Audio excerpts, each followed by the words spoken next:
Hey everyone. So in this video, we'll try to solve a question wherein we are trying to find the payments made by certain category of customers or certain kind of customers segregated into active and non-active customers.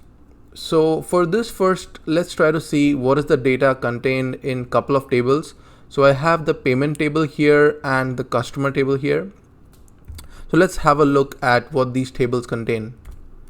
So the payments table contains all the details of all the payments made by individual customers. So each payment ID here is unique and the amount is what we are trying to figure out. So we are trying to figure out what is the amount of the total payments that are made by certain kind of customers here, which we'll get to see in another table. So the payment table basically contains the payment ID and the amount which we need to be cognizant of, as well as the customer ID. So over here, as you can see, there are about 30 payments or so made by customer one. So yes, about 32 payments made by customer with customer ID 1. If you look at the customer table, you'll see that it's obviously ordered by an individual customer. So the customer ID is the primary key over here. We have the store ID as well. So this customer purchased the DVD from which store, that will be indicated over here. The name, the first name, the last name of the customer, the email ID, as well as the active status. Now this is the important column over here. This shows you what's the status of the customer, whether it's whether the customer is still in the database. I mean, whatever the definition of active according to the business. So it can either take values of 1 or 0. Depending on whether the customer is active or not. Let's now try to figure out how we can find the total amount of payments that are made by active and non-active customers. So in this case, I've written a query over here which will give you which will give you the necessary output. Let me take you through the rationale of how I wrote this particular query. So let's start off from the customer table. So the customer table, as you can see, is down here. What we are trying to do here is we are trying to keep this customer table as our main table. So whenever we use any kind of join, so since we are dealing with two tables here, we'll obviously have to make some kind of a join here. So what kind of join to make? How do we decide that? The customer table here tells us or gives us that information. We need to know all the payments that are made by each and every customer. So obviously we cannot miss out on any customer here. So if there is data for like 599 customers, we'll have to make sure that all of this data is encapsulated in our final result table. So our customer table here becomes our main table, or it's the left table.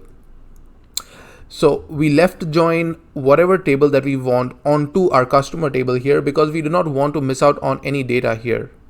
Now, how do we know what kind of table or what kind of data we want to merge or join onto this customer table?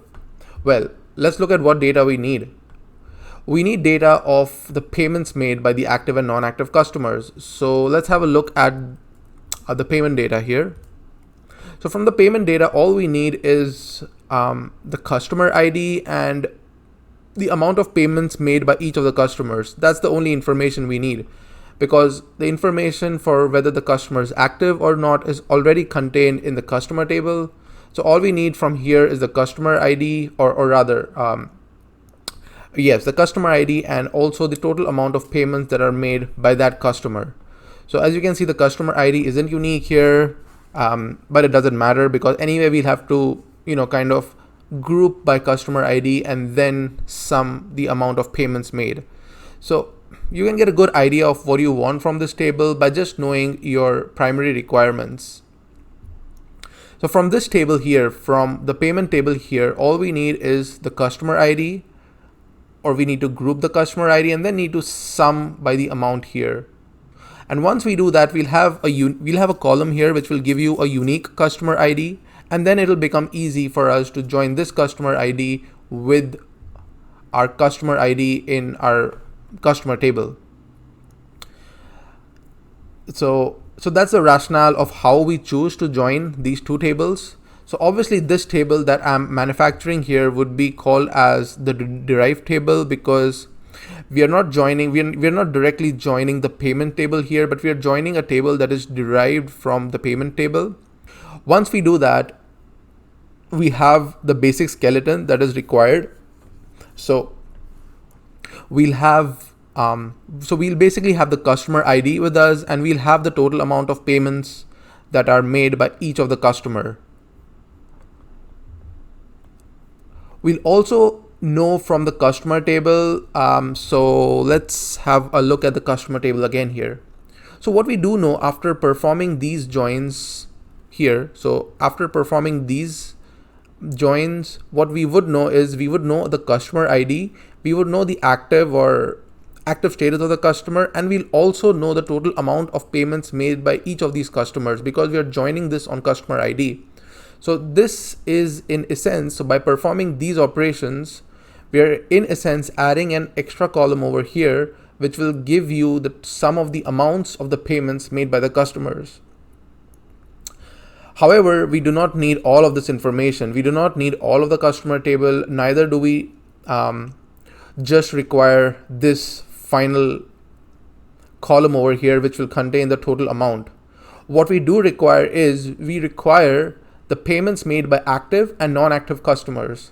So that's where this concept of case when statements comes in to the picture. So case when is a conditional statement which tells you that given a particular condition, so given a condition of, in this case, we want to know whether the customer is active or not,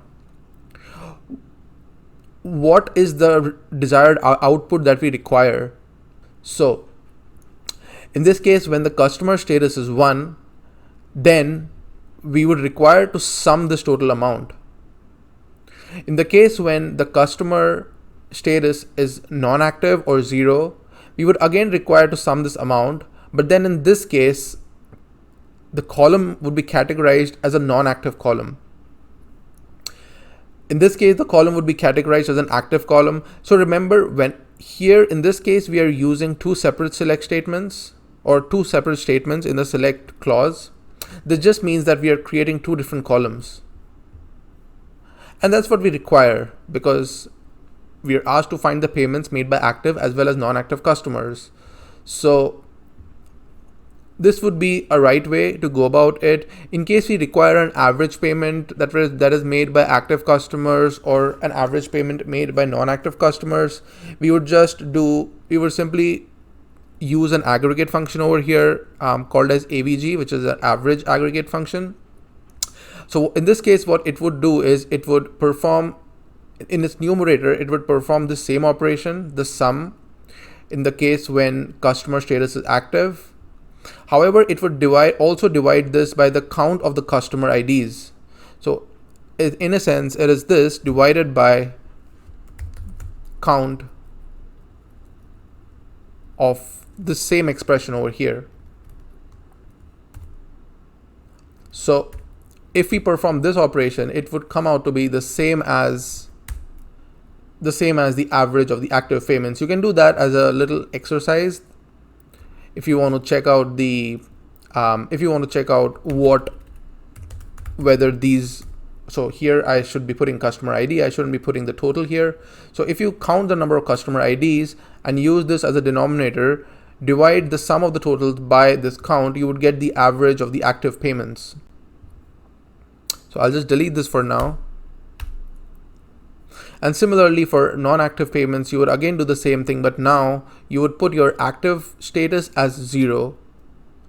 You do not need to actually perform the count operation here, because MySQL or any kind of SQL language that you use provides this average functionality. So that's pretty useful in such cases. So if we run this statement over here, we will find that we do get our desired output. So that was an example of a case when statement and how it can be used. I hope you've enjoyed the video. Thanks for watching.